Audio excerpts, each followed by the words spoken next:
bottom line, were the numbers wrong? Do you have any hard evidence that you can present to the American public that these numbers, these revisions that were reported, and there were plenty of revisions under former President Biden, including right before the election, do you have any hard evidence that these numbers were wrong? Yeah, there is very hard evidence that we're looking at the biggest revision since 1968. Are you going to present if that you look evidence? at the number itself, it is the evidence. But just saying it's an outlier is not evidence, Mr. Hassett. It's a historically important outlier. It's something that's unprecedented. So unprecedented that I've been looking at it for 40 years, and I'm like, it must be a typo. Okay. Poor Kevin Hassett over here. It's a nice Sunday morning. He's got to go do a little interview. And this is the face and person he's got to deal with. Kristen Welker of Meet the Press, the most pretentious Karen in the media. But don't worry, Kevin easily refutes her ridiculous questions and sheds a light on the shadiness going on with the recent jobs report, which I think will surprise you. It's SeanDaniel here. Don't be as shocked as Kristen Welker over here at my beautiful setup I made in my Airbnb in Toronto, Canada. If you're in Toronto or Canada, let me know in the comments below. Let's go. And joining me now is the director of the White House National Economic Council, Kevin Hassett. Mr. Hassett, welcome to Meet the Press. Great to be here. Thank you. It's great to have you here. Let's start with President Trump's decision to fire the head of the Bureau of Labor Statistics, Erica McIntyre, who he accused of manipulating job numbers. Mr. Hassett, what evidence does the administration have that she manipulated the jobs numbers? Right. Well, what we've seen over the last few years is massive revisions to the jobs numbers. In fact, they were extremely reliable, the kind of numbers that you want to guide policy decisions and markets through COVID. And then when COVID happened, because response rates went down a lot, then revision rates skyrocketed so that the typical monthly revision often was bigger than the number itself.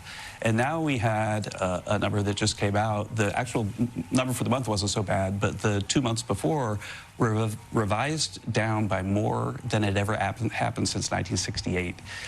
And in 2015, Alan Greenspan and I were asked to attend a conference at BLS where we were asked to give advice about how to modernize the data. And we warned that if they didn't try to let the data collection and calculation keep up with the data that was happening in the economy, that we would have problems like this. And finally, in the UK, they had a very similar problem. And in 2023, they had to, for a while, shut down the data agency in the UK for the same kinds of problems. But just to be very clear, does the administration have any evidence that it was rigged, as the president said? And will you be presenting that to the American public? Well, the evidence is that there have been a bunch of revisions that could appear to partisans. Oh, I mean, the revisions are hard evidence. There, for example, there was a 818,000 revision making the Joe Biden job record a lot worse that came out after he withdrew from the presidential campaign. There have been a bunch of patterns that could make people wonder. And I think the most important thing for people to know is that it's the president's highest priority that the data be trusted and that people get to the bottom of why these revisions are so unreliable. So the most revisions since 1968 to a job report, and the Biden administration had a bad revision come out after he dropped out from wanting to run in 2024. Will Kristen Welker touch on that? Because she's all about facts and she's Miss Right. She's no emotions. She cares about the statistical proof and factual evidence. Is she going to touch on that?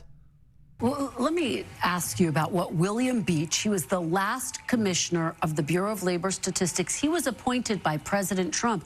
He was sharply critical of this decision to get rid of his successor. I want to read you what he wrote. He says, quote, "These numbers are constructed by hundreds of people. They're finalized by about 40 people.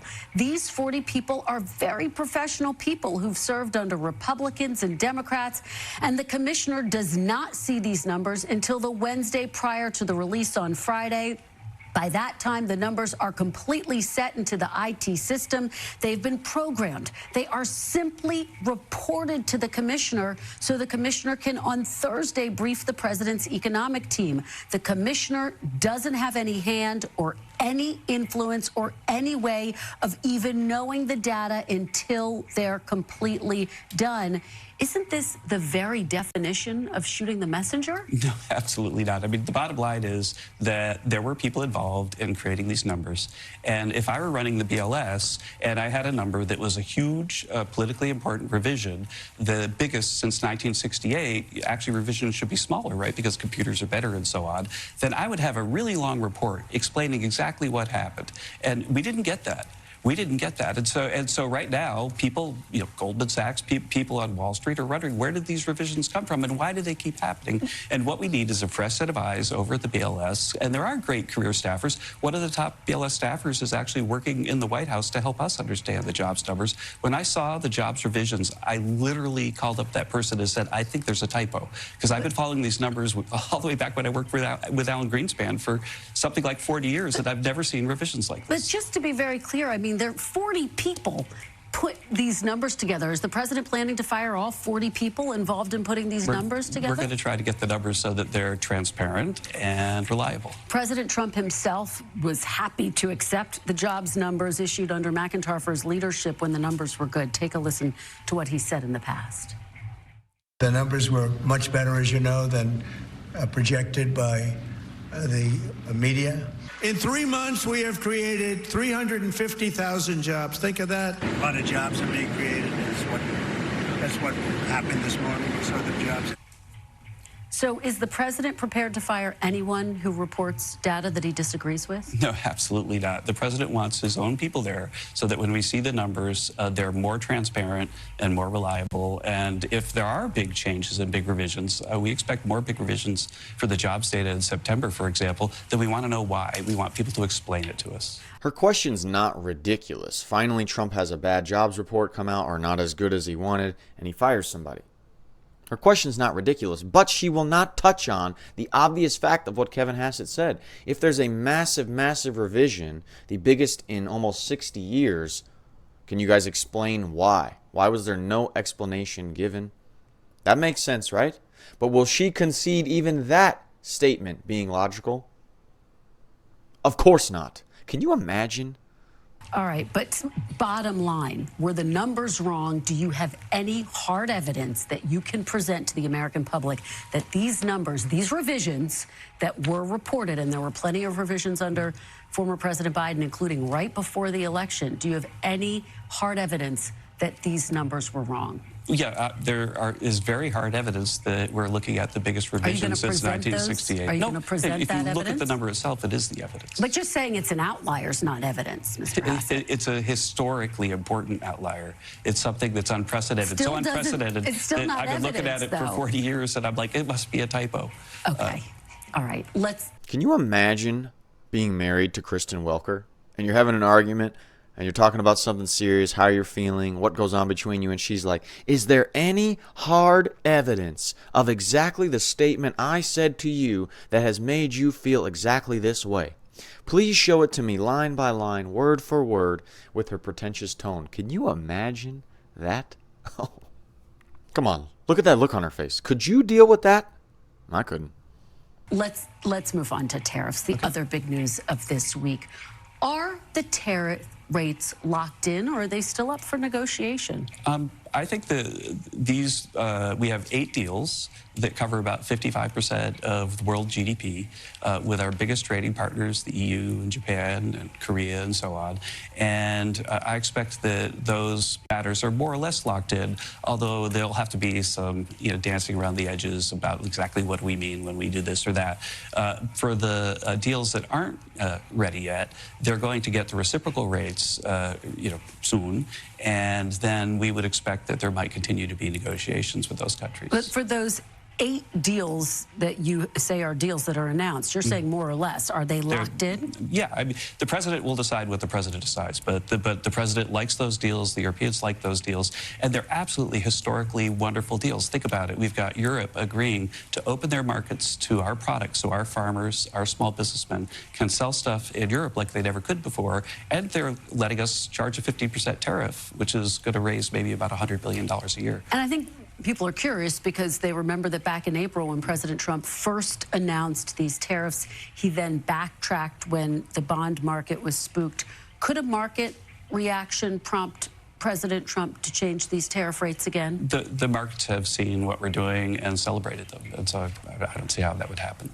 Again, she asks a honest question, especially when you think about how Trump has said these big proclamations of 90 deals in 90 days, and then he gets 8 deals, I think, way after 90 days. Maybe it was right around 90 days. And I don't really understand why Trump does these big proclamations, these big statements to get his supporters all hyped, and he's going to sell to the American audience and the American media how great and impactful he's going to be, which is good. You need a leader with vision, and we want to get motivated. But when you keep setting up these big claims, 90 deals in 90 days, not only is it really hard to reach them, not only does it disappoint your own voters, but you set a standard in the public for the media to then play on repeat when you don't reach it. And that's what I don't understand, why his administration and him and his team do these big statements, because the media just crucifies him if he doesn't reach it. Okay, but not ruling it out. No, I would rule it out because these are the final deals. All right, let's talk about prices now. New inflation data released this week shows higher prices on products like household furniture, clothing. You have companies like Adidas, Procter & Gamble, Black & Decker, all saying they will increase prices. They cite the tariffs. Prices are already up on some of Amazon's products, as you know. President Trump campaigned on a promise to bring prices down. What is your message to Americans who feel like the president's breaking that promise? Well, he's not. In fact, every measure of inflation, if you aggregate it, if you look at the top line numbers, is lower than it's been in 5 months. And we just had the GDP release this week, which was a healthy 3%. And the most important GDP inflation number said it was 2.1%. And so inflation has come down a lot. That number, by the way, the 2.1% was 3.7%. That's the number that President Trump inherited. And so inflation has come down, and inflation has come down for a lot of reasons. But I think the main reason is that we're no longer printing money and sending it to people like the Bidens did. That's a recipe for inflation. Okay, let me ask you about this talk of tariff rebates. The president consistently arguing that consumers don't pay tariffs. If that is the case, Mr. Hassett, why would you issue a rebate? I don't know what's going on outside that studio, but there's a lot of yelling, a lot of sirens, and I don't know how they're staying focused on the questions. You guys can hear it. Well, what's going to happen, right, is the CBO has estimated that we're going to get $3 trillion more in revenue.